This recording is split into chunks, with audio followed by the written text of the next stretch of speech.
Happy Wednesday, boys and girls. My name is Jeffery Scott Mitchell, coming to you live on Memorex from the ultimate remote location. What you just saw was the 8 Market bus. That was the bus I considered taking for this journey, but I decided to walk. I'm a morning person today. It's 9 a.m.-ish Eastern time, which translates to 6 a.m. Pacific time. I used to be a morning person. I used to be the guy at work in my chair at 6 a.m. and I loved it. Schedule got changed around, so now I'm used to staying up till 1, 2 o'clock in the morning, starting work at 12 p.m., working till 8 p.m. No complaints there, no complaints. But today is zoo day. Today, me and Granddaughter are going to the zoo. I'm taking her to the zoo. I was talking with my daughter, and I was like, oh, you got these days off. We should do something. What can we do? And I think she came up with the idea of the zoo. And I was like, okay. And at first I was like, yeah, we all can go. Let's all go. Me, grandmother, Jeffery, everybody, let's go. I was like, yeah. I was even thinking about renting a van. We all just pile in and ride up there. And then the idea came up that, oh, we could take 2 cars. I drive one, and my daughter drives the other one. Then I thought, wait, if we do that, that means I'm gonna have to ride with the old people for 2 hours. And Granddaughter gonna be in the other car. And that's gonna defeat the whole purpose of this trip. I was like, no, that's too much time to be separated from Granddaughter. And then I thought about it, let alone the distraction of having everybody there. And then it got selfish, and I was like, I want one-on-one time. And then it got really ego narcissistic or whatever, when I was like, I want to be the one to take it to the zoo. I want to be the one to blow her mind like that. I want to be the one put in the car, go that far, and show her things that she's never seen before. One-on-one. There's 2 or 3 reasons for that. The one that comes to mind, I think I just forgot the first one, was that she acts differently when her mother and stuff aren't around. She acts very differently when her mother and stuff ain't around. When it's just me and her, it's a different vibe. The other thing was, did I think about this whole thing? I want to be the one to, take her that far and show her things and, be that person. I do want the one-on-one time. They're with her daily, every day. They do the grind every day. They're the ones who are instilled in her, who are just a part of her. And the reason she acts differently around them is because she's so comfortable with them. It's like there's no distinction between who they are and who she is in her mind. It's just like one big thing, and I'm lucky or unlucky enough to be at that edge to where I don't want to use the word fear, but there's still a little bit of apprehension. We cool and everything, she'll do, but if I give her that look, she'll still stop, and it's just so, and I want to keep that, to be honest with you. But, so when me and her, it's like a totally different vibe. It's like when I took my sister's daughter, they don't cry. I guess I just train them or whatever not to cry when you're around me. It just it's just that part of it. You know, they just don't cry. And it's like they use crying as a form of communication with, you know, her mother and grandmother, the people she's closest with. You know, and that's, you know, they got that thing in her heart. I'll never be able to touch that. Don't necessarily want to. And that's not a put down. You know, they put in the work. They're there day to day. Like I tell her, they love her too much. So, and I get to take her, and we'll go and, you know, knock wood or cross fingers, or I don't want to brag or anything, or, you know, jinx it, but there'll probably be no crying.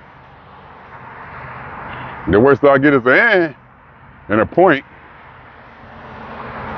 You know, there won't be any tantrums. But like I said, I also wanted to be the one to take her and show her things and take her that far and go to those places. And also,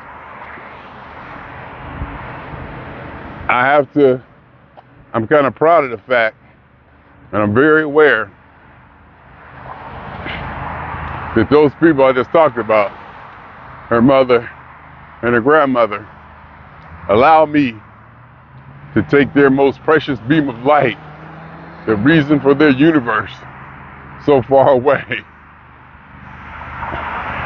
I remember the first time they let me take her across state lines over to Pharaoh. I was nervous.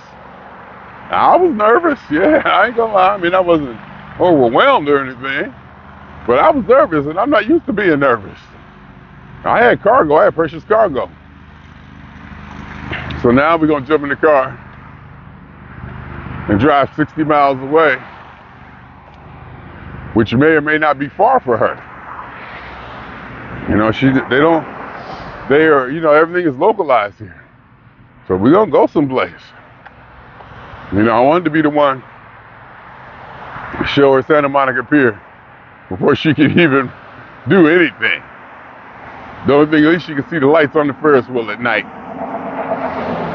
And I took her into the arcade, and her eyes were just, that's who I want to be. That's who I want to be. People be blowing when they see me recording. That's who I want to be. You know, I want to spark that synapse to trigger early in her brain, even if she may or may not be capable of using it and understand it. I want that circuit tripped. And they keep growing it like that. We'll keep her open to big things and different things. Cause she ain't afraid of nothing, that's for sure. She ain't afraid of too much, so we'll see at the zoo. I'm almost looking forward to that too. Cause I'll tell you again, I like when them kids get that look on their face. They go, I like it when they get scared. That means I pushed them to that, you know. And I'm like, no, come on, look. Here we got it, look. See?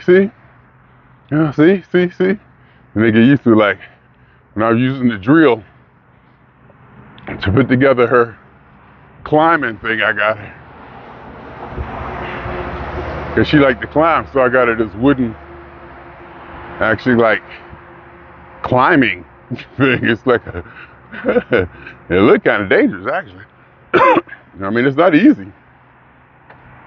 You know, but, you know, she takes to it still every now and then. Now she walk up it backwards, and she climbed over it. Come to say she actually climbed over the, you know, the pyramid-shaped fold. So she does stuff with it. I wanted to be that. That's who I want to be. Showing her cameras yesterday. I was showing her how to, we're not showing her, we were like shooting video. I showed her the cameras. I put her on the TV, and showed her where the cameras were. she's starting to get, well, she's been getting to the point where it's, you know, she don't grab and slap so much anymore. She knows how to maneuver things and quote unquote be gentle and not just, you know, slap and grab and that. So she actually started to touch stuff and maneuver it and manipulate it. Seems like she knows what the camera is too. But anyways, we'll be going. And so right now, I pick up the rent-a-car at 10. I go back home, shower, dress, hopefully get out by 11 or so. It takes an hour and a half to get to the zoo, and it closes at 5. So, you know, I like to be grotesquely early, but getting up at 9 a.m. was pushing it. Considering I couldn't go to sleep, had to get up and eat some oatmeal cookies and marshmallows. Because I kind of dozed off, then I woke up. And once you wake up, it's like, oh boy. So I got a little something in my stomach. And hopefully I got back to sleep. I did, I think. I don't know what time it was, probably 3 or whatever. So I probably got 5 hours, maybe. I probably got 5.5 hours, which should be good. Because I'm running on adrenaline now. And now I'm walking 2.9 miles or so to the rent-a-car place to pick it up, and I'll drive back. And I started this video off kind of trying to show you the 8 Market bus. I considered taking the bus and saving my energy instead of walking. But because I be eating those oatmeal cookies and marshmallows and those 2 ham sandwiches and potato chips after work, I gotta keep getting it in because I'm eating back here. I gotta keep getting it in because I am eating back here and I'm fighting my weight. It was up to 204 the other night. That was an anomaly weight, an outlier. But as I always say, a definite indication of trend and a warning to let me know. So I gotta keep getting my 10,000 steps in. Sunday I was beat.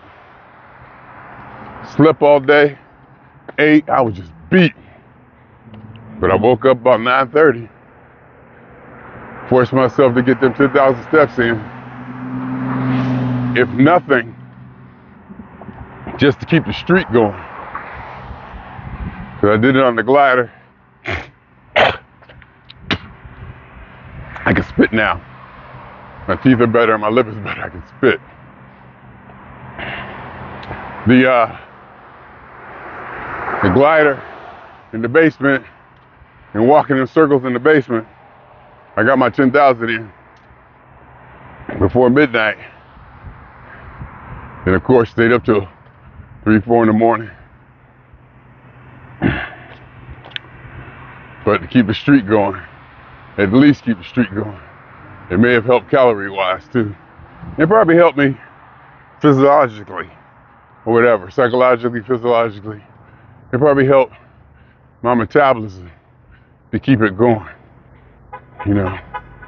And I think about that too. So here I am, coming through the corner, Market Street, 224, which is usually my halfway point where I turn around and walk back home every day.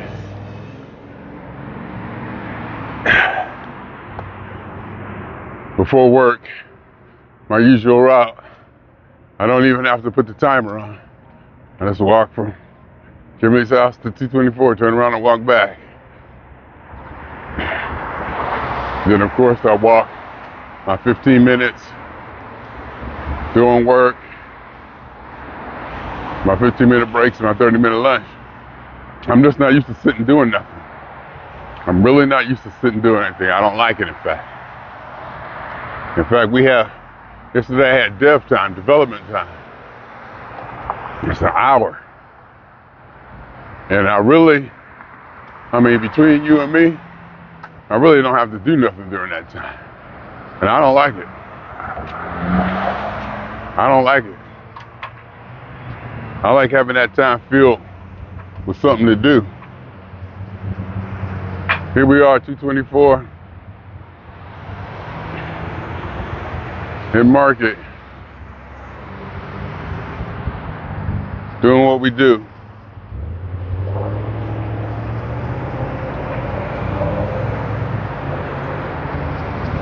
People not used to seeing people doing this, and I know, I get it, I understand. I completely get it. Small town, especially a black man, especially a in shape looking black man. Why we don't see too many people who,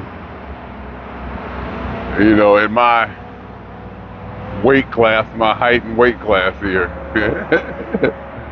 Because let's face it,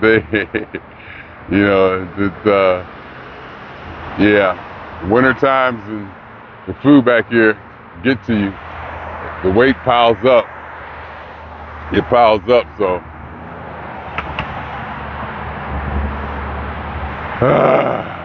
It's a different lifestyle. This ain't California, that's for sure. It's a different lifestyle. This ain't California. So, that's why I wanted to get my walk up here, because, even at the zoo, we're going to be walking and stuff. But I don't know how many steps I'm going to get in. And this is just a good way to wake up. This is a good way to wake up, get the metabolism going, work off some of that nervous energy, just to get out there and just to, get it going, just to get it going. And I already have some steps knocked out, have that, under my belt. So when I do, hey, don't I get to go? Hell, I'm going. I ain't waiting. I don't care. They can run me over. They can just run me over. That's just where it's going to have to be. I didn't get no green light. So I'm taking matters into my own hands.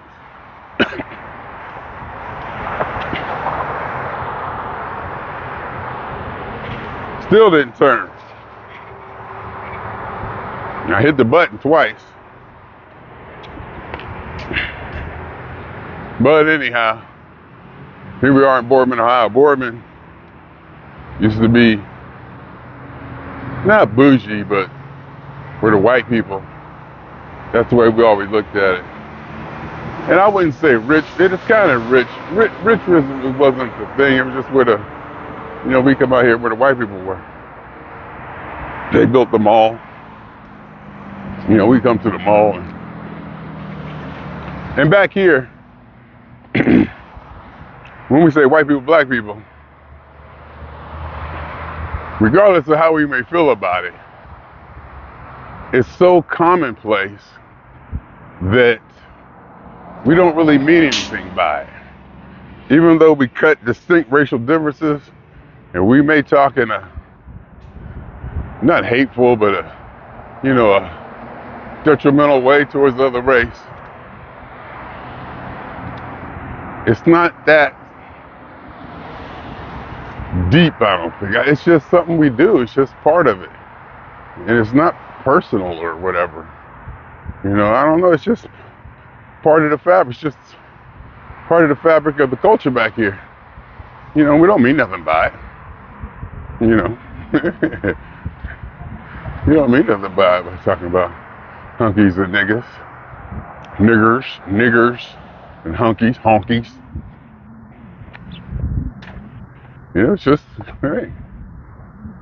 And I do believe, truly, that if it came down to it, they got our back and we got theirs. When it comes down to it, like they say, when aliens come, and it's all of us against them, we're going to find out, we're going to realize just how close we are as one. As we are one species and racial lines and stuff go away.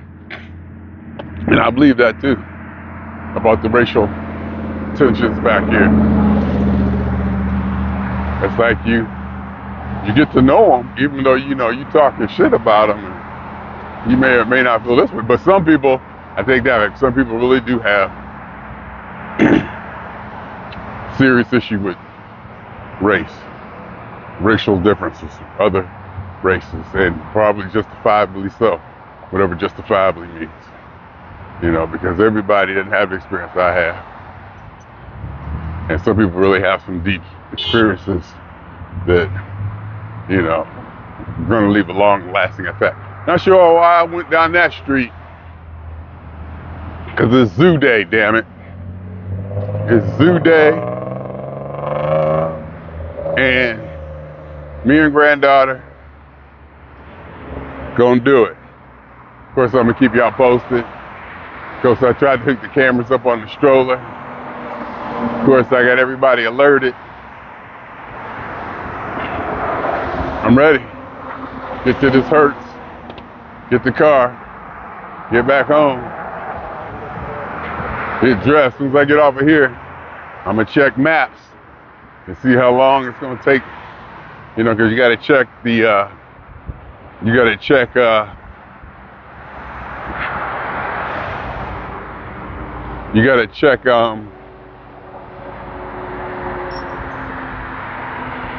oh wow, I can zoom. I didn't know that. You gotta check traffic and stuff going. I didn't know you could zoom. Wow, that's what that little green button was there for? Zoom? See what, watch, I can zoom. I didn't know, look at that. I can go like that, whatever that means. Not sure I like it, but it's there. Live and learn. Anyhow, swing on y'all 2 times on Zoo Day. Ouch! Swinging on y'all 2 times. For me, for the funk. And for every elementary particle that has ever existed in this or in any universe that ever was, is, or will be. It's the totality of it all. A theory of universe. A hypothesis of all is one. My name is Jeffery.